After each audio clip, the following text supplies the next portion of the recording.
worst cut? It's my worst cut. Yeah. Like you can see the white what it looks like. Oh, 100%. You want to hold? What's up, guys? So apparently, I'm getting picked up for a interview or something. I don't know really what's going on, but I'm gonna figure it out. Just figured out a vlog, a little bit of it.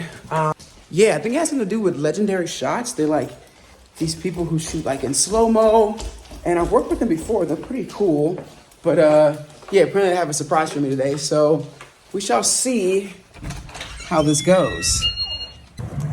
All right, we got the backpack, Akatsuki only. Wait, can you see it? Boom, chill. Yeah. What's poppin'? I get the front seat? Oh, yeah. Front seat. Let's go. Oh, dude, my goodness. goodness. It's been a while since I've seen you. It's been a little while. I think the last time I saw you, we played Smash Bros. And I don't remember you winning too many times. Sounds like you just don't remember the day too well. Oh, interesting. Okay, wait. Did you win? Did you win a game? I won when I've been telling people, because I was like, I finally played someone who's decent, I tell them I won 5 out of 30. Can you agree with that? Or that sounds pretty accurate. Yeah, 5 out of 30. That's not bad. I do recall me taking you lightly a couple times and you getting a couple stocks. So tell me, how do you go from slicing and dicing to like from Wichita to here? How do you make that move? Well, luckily it wasn't really all my decision. So I moved to, and I actually lived in Vegas before I moved to LA. So I went from Wichita to Vegas when I was 12, and then from then on I grew up in, you got over your in gambling Vegas. problem. You know what's crazy? I never had a gambling problem, and I maybe gambled like 5 times in my entire life. But yeah, so then when I had a management and they suggested I come to LA because it was like it's just closer to the action. So I was like, okay, bet, let's do it. And then I just kind of did it, and I've been here for like 4 or 5 years now. But yeah, no, slicing and dicing didn't start until like 2 years ago.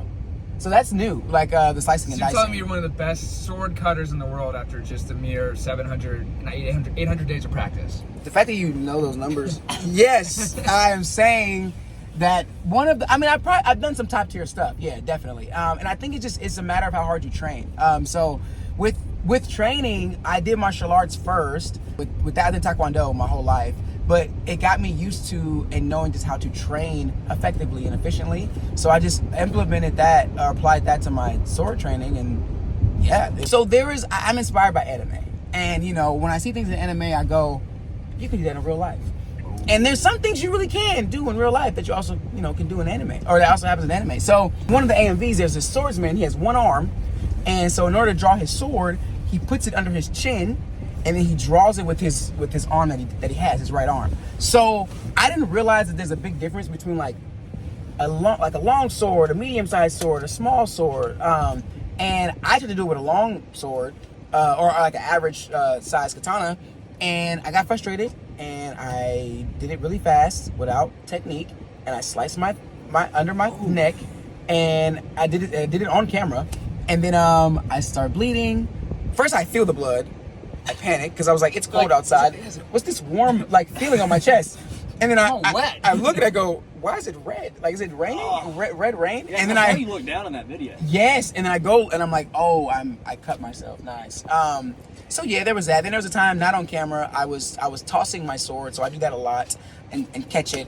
My mantra is that if I can't do it with a real sword, I won't do it with a stunt sword. So I trained with real swords first, and that includes all the dangerous stuff. So I try to make it as practical as possible. And I was training with it in my room. So you train with real swords? Yeah, just to the first year and a half. Yeah, I trained with real swords. So that's where I got all my cuts. And this one, I was practicing my toss and release and catch. And I was getting it down every time I caught it. So I said, you know what? I'm feeling good. I got it down. I'm not gonna look this time. So then I went to toss it. I looked away, went to grab it. There was nothing in my hand. So I knew the sword was still spinning in the air.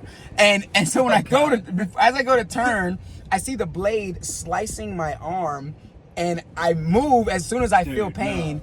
And if I would have maybe stayed a fraction of a second later, it would have easily cut a vein and I would probably bled out. Is that your worst cut? It's my worst cut. Yeah. Like you can see the white what it looks like. Oh, 100%. You want to hold this? So it's this bad. Oh yeah. Dude, you said you saw white meat in there? Oh yeah. Like literally, it was like the skin was open to here, and like you could just see the white. And if it went like a layer down, it would have cut one of my veins for sure. So what's your dad say whenever you cut your arm on that. Oh, he told me to stop. Right off the bat? And that wasn't the first time. Yeah, every cut I've had, he's like, stop now. Like, I'm not about to lose my son over him trying to be a freaking samurai. I was like, Dad, it's training. I got this. So how did you come up with the name Fik-Shun? Okay, funny story. I did not come up with that name. A friend of mine, his name was Marcus. I'm so upset, I forget his last name always, but we used to call him Light Skin Marcus because there was a dark skin Marcus and a light skin Marcus. Yeah. So my friend Marcus, at the time, everybody was like, you know, because mind you, dancing was what I got known for first, right? And like, even though I was learning martial arts at this time, I was rebelling kind of against my dad. So I really wanted to go hard being a dancer. And all these dancers, specifically street dancers, freestylers and battlers, they all had cool street names. And I was like, man, like I want something like it would be stuff like Vortex or like Hyperbolic or Similar like to like crazy video game tag. yeah, like, no one's like just... my friend Marcus told me, look, stop trying to name yourself because it will never work. I said, okay, bet. And he goes, what you have to do is, most people with names. Which Marcus is this again? This is Light Skin Marcus. Okay, yeah, Light Skin Marcus. So Light Skin Marcus told me, he said, look. He's just white. no, he's actually like. Anyway, Light Skin Marcus said, let me name you, or usually the best people with the best names, other people name them. I said, oh, that, Yeah, I didn't like, know that. I don't think Gronk was like, call me Gronk. Yeah. Like, Exactly. Yeah. It's like, oh, like that's something that just kind of came. It's like, cool. yeah, you gotta earn your stripes. Yeah, Earn yeah. your stripes. So I danced in front of him. He was like, bro, dance, go full out. And I was like, okay, bet. And when I did, he goes, bro, when you move, you know, sometimes it looks like your body parts aren't connected. Like you look unreal. It looks fake. And I was like, okay, thank you. So what's my name? You're like, Is my name fake? Like, he's like, how about we call you Fik-Shun? And I was like a book? He's like, FIC, yeah. he's like, yeah, like, you know, because when you move, like, it looks unreal. And I said, okay, that kind of sounds cool when you add a little slogan to it. But I wasn't really sold on it, but I tried it for like a couple years. It didn't really Spelled stick. the normal way. Well, first, yeah, I tried it the normal way, and that didn't work. And then a friend of my dad's told me change the spelling so that way, whatever you post and people look you up, they're only gonna find you. So I changed the spelling. Then it was okay. It's kind of cool, kind of good. I would tell people when they be like, "What's your name?" I'm like, Fik-Shun. They go, "No, what's your real name?" I'm like, Fik-Shun. Like it wasn't enough for some reason. And then it didn't stick until I went to So You Think You Dance, and that's when everybody started calling me Fik-Shun. I was like, You're like, guess that's it. I like this. Craziest thing you've ever done. Dance wise or like sword wise? Dude, anything. I'm not gonna lie, to this day, I think the craziest thing I've done still was winning So You Think You Can Dance. And Pretty good answer. And I say that because like Season 10, right? Season 10, yeah. So like I've like danced for a bunch of celebrities and stuff and done like shows in front of like 50,000, 100,000 people, like all this stuff. Like that stuff is cool. But like I remember going into So You Think not even trying to win. I had no inclination of me winning at all. That wasn't the plan. Not at all the plan. To be honest, I only did it because my dad was like, look, you keep saying you want to dance, and I don't see you put in any So you effort. think you can dance? Yeah, he basically And said that. he's like, go do something. He's like, I need you to go do an audition or something. I was like, fine. And so when I won, I was like, wait, did this really happen? Like, I wasn't prepared for the life-changing experience. How many contestants were there? Man, it started off like a couple thousand. Jeez. Like maybe 5,000 across all cities too. That's a lot. Yeah, I was like down to 1. So that's the craziest thing I think that I've done because it's the hardest. It was the hardest things too that I've ever done. Oh, nothing's been harder than So You Think ever in my life.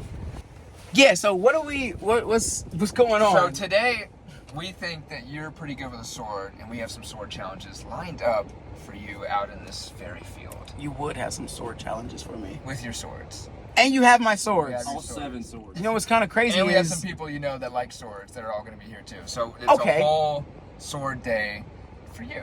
interesting. I appreciate that, guys. Yeah, I was wondering where my swords went, and now I have the answer to And that. if you win against us, which good luck, it's a 2v2. We'll take you through any drive-through and give you some.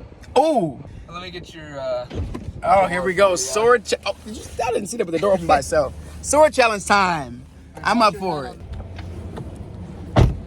Guess I'll check in with you guys in a second. Get ready for this sword challenge. Let's get it.